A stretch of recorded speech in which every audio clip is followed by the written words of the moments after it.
Hello and welcome to the Tavern Chat Podcast. I'm your host, Eric Tenkar, your bartender in the OSR. You are listening to Tavern Chat. And I am going to be delving back into my AD&D 1E DMG. Not even going beyond, by far, the page where I was at before. I'm on page 13 now. Page 13. You would think it's a lucky number, right? I don't know. Unnatural aging. I don't know how many of you, some of this stuff doesn't really apply. Reality spell, alter reality, gate. All right, limited wish. Ages you a year. All right. Restoration 2 years. Resurrection 3. Think about that. Resurrection ages a character 3 years. It means it ages an NPC 3 years. Why would they resurrect your PC or the PC of one of your fellow players when it's going to age them 3 years? A wish spell. Casting a wish spell ages you 3 years. Or can you cast the wish spell to invalidate all the unnatural aging? I wonder, man, how does that work? Limited wish is 1 year. Does that mean that limited wish is 1/3 as effective as a full wish spell? Is that the power level adjustment you gotta think about? Potion of speed or a haste spell age you a year. I knew play characters that had potions of speed hanging on their belt. I mean, constantly using it. Now, if you're an elf, magical aging of a year doesn't mean shit. If you're a human, that's significant. That is certainly something that you need to look at. You know? But then on that same page, we have disease and parasitic infestation. Now, that's what I find out interesting about disease, because disease can kill your character in between play sessions. Really. Disease, as with poisons, the system does not attempt the specific treatment of a subject which is beyond scope and purpose. What is done, however, is to give general categories of disease and maladies and their game effects, as well as a chance to contract an ailment according to the surroundings. Naturally, you will often have no need for any random determination of a disease, as the affliction will be specific. But even then, you will find that the random determinants for occurrence and severity might be useful. So, each game month, you may wish to check each character to determine whether or not he or she has contracted a disease or disorder. Check each week if conditions are particularly favorable. Very hot weather. Okay. Hot, moist weather. Now remember, we don't have weather charts at this point. I think Dragon 68 or 69 gave us the weather charts, or the boxed Greyhawk setting gave us weather charts. Filthy, crowded conditions in warm weather. So that basically means any medium or large or metropolitan area is probably filthy and crowded in summertime, right? Late spring. Check each and every time a character is exposed to a carrier in a way which would allow the disease to be communicated. Note that disease carriers can be human, animal, insect, food, drink, vermin, dirt, filth, etc. As DM, you must indicate any specific disease circumstances applicable. You must. You must. So, yes, your players, they're no fault of their own. They go to Waterdeep. All right? If they go to the city of Greyhawk, you should be rolling a disease check for them. Chance of, and parasitic infestation. I almost forgot about that. Also, monthly. Check each week if conditions are particularly favorable. Filthy conditions and warm temperature, hot, moist weather. Check each and every time the character is exposed to a carrier of parasites. That includes humans, animals, dust, earth, manure, raw or undercooked meat, swamp water, etc. Oh no, my players have to go through a swamp. Well, let's see if you get a parasitic infestation. Now, for disease, the base chance is 2%. All right. We've already said if the city is crowded, you got to check. That's plus 1%. If it's filthy, already said you got to check. It's another plus 1%. I'm skipping things that might not apply. Now they're saying when you're exposed, right? But no. Exposure to a carrier of the communicable disease adds 10%. All of a sudden, you're looking at numbers at 15%. Parasitic infestation starts out as a base of 3. Polluted water or swamp or jungle environment will add 5 each, and properly cooked meat adds 2. Filth or garbage adds 1. All right.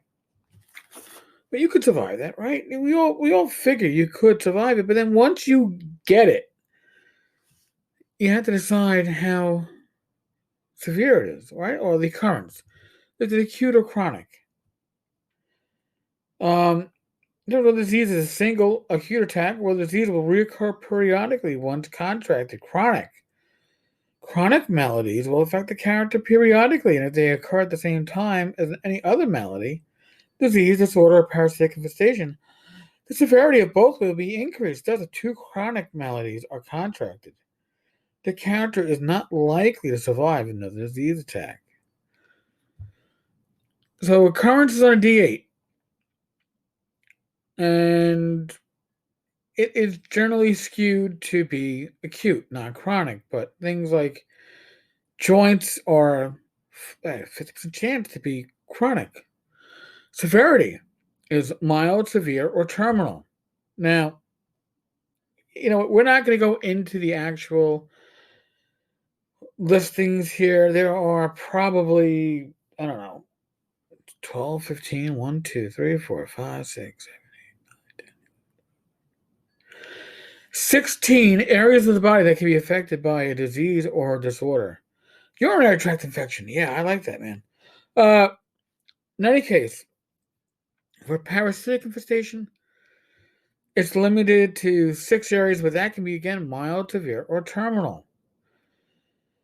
Severity refers to the seriousness of the disease, disorder, or parasitic infestation and determines the period of disability. Now, by the way, yes, this makes cure disease very important, but at the same time, generally speaking, the only time you should be worrying about disease in your game is, all right, your character's going to have to swim through sewer water. It should be a part of their decision to expose themselves to it.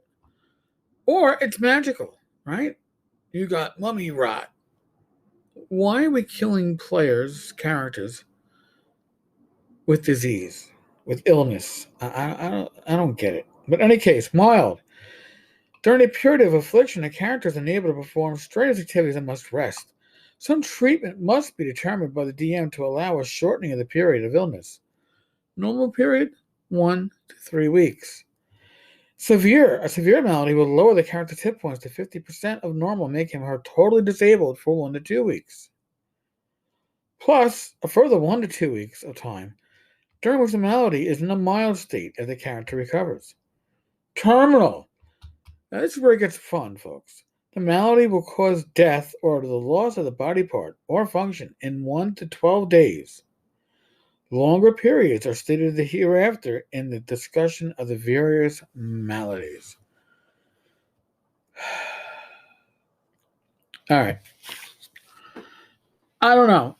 Did you ever use disease as these tables indicate? Where, oh, look at that. You randomly have gotten a terminal disease. You're going to be dead in 1 day. I'm so sorry, man. Oh, and you can't move because you're terminal. Where's the fun in that shit? I know. Gary goes on prior to this about how we're not trying to, we have gamism and realism, and we're going more for gamism. And then you throw in this fucking bullshit that is pretty much trying to put your realism into my gamism. And I don't know. I don't think it works. I never use this shit. Did you use it? Did you ever use randomly determined diseases? Like my party is gonna go to town, but it's a dirty old town and it's hot in summertime. So oh, look at that. Somebody got diseased. Really? Really? You know what? I survived the ogre. But it was a blood infection that got me. Listen, you're talking to somebody who had sepsis earlier this year. It's serious fucking shit, but these are supposed to be heroes, right? You don't knock somebody out of the campaign because their wound got infected, right? Or they ate food that had parasites, or they had to travel through a swamp and got diseased. Oh, I think you're traveling through a swamp, right? You got to roll for disease and parasites. Oh, it's a twofer. God help us. Like I said, did you ever use this as a GM? Did your GM ever use this on you? I'd love to hear about it. You can leave a voicemail via the Anchor app. I'm sure that if you have Anchor, that is the easier way. Or you can leave us a voicemail. And I hesitate to say the voicemail because I generally don't always remember it. 347-509-5168. 347-509-5168. You can leave me a voicemail. Tomorrow night, Joe the lawyer and myself, Iron Rations, youtube.com/Eric Tenkar, ErikTenkar. Listen to the voice stream, participate. We're going to give out a gift or two to our live listeners. If you can't participate, yes, you'll get to hear about it. You'll get to hear the live stream on Saturday here on the podcast. Folks, I really do appreciate all the support. It's been awesome. Thank you so much. Bad Mike and Joe also appreciate the kind words that we've gotten, so thank you. We are in the midst of the world of COVID. Please use your common sense to keep yourself, your loved ones, your family, your friends healthy and safe. Be safe. Be well. God bless. Roll those dice. And knock on wood. I will talk with you all tomorrow with Joe the Lawyer, TankarsTavern.com. Sorry.